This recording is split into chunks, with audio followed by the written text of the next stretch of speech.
নমস্কাৰ N24 চেনেলৰ প্ৰত্যেক দৰ্শক হতক আমি বৰ্ণালী মিশ্ৰ স্বাগত জনাইছো। মহানগৰীত ভয়ংকৰ ভূমিস্খলনৰ ঘটনা, নিহত শিশুসহ দুগৰাকী লোক, উদ্ধাৰ অভিযান অব্যাহত। মহানগৰীৰ 8 মাইলৰ গাৰো বস্তিত ভয়ংকৰ ভূমিস্খলনৰ দুৰ্ঘটনা। ভূমিস্খলনৰ ঘটনাত ৰাতুল দাস নামৰ এজন লোকৰ পত্নী আৰু পুত্ৰৰ কৰুণ মৃত্যু হয়।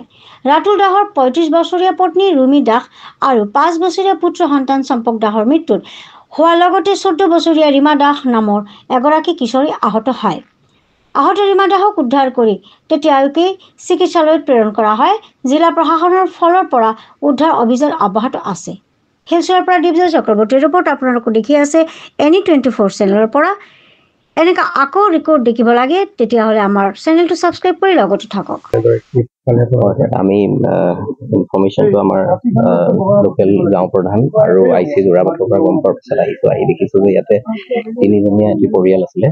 তাৰে দুগৰাকীৰ ডেথ হৈছে, মৃত্যু হৈছে আৰু এগৰাকী হস্পিটেললৈ পঠিওৱা হৈছিলে। তেওঁ মাইনৰ ইঞ্জুৰি আছিলে, ইতিমধ্যে আহি পাইছে, ঠিক আছে। আৰু বাকী দুজনৰ ডেথ হৈছে। আমাৰ ইয়াত ইনকুৱেষ্ট কৰি পষ্টমৰ্টমৰ কাৰণে পঠোৱা হৈছে।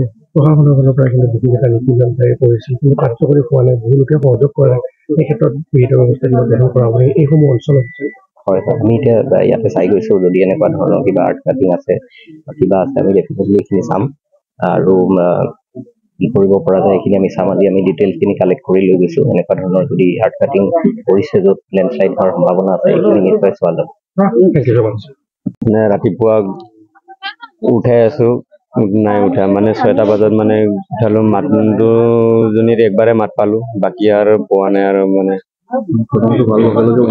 মানে ঘটনাটো হোৱাৰ আগতে উঠাব চেষ্টা কৰিছিলো, কিন্তু নাই উঠা। মানে 6টা বাজিল, 6টা বজাৰ পিছত আকৌ একবাৰে বুলি ক'লে, তাৰপিছত দ্বিতীয়বাৰ মানে একো কথা ক'ব চান্সে নাপালো। মানে মাটিটো আহি কিনে পৰি গ'ল আৰু হৈ গৈছে, শোৱা হেৰিতে গ'ল আৰু মানে এতিয়াতো মাটি ইটাটো ভাঙিছে না নাই এইটো ক'বতো নোৱাৰো। 3 ইঞ্চি ৱালহে, এতিয়াতো ক'বতো নোৱাৰো। কালি ঘৰৰ ভিতৰত মাটি সোমাই আহিছে, মানে এনে গম পোৱা নাই। মানে যেতিয়া পৰিছে তেতিয়া মানে গম পাইছো আৰু মানে পৰিল বুলি কিনে। আৰু একো কিমানজন আছিল?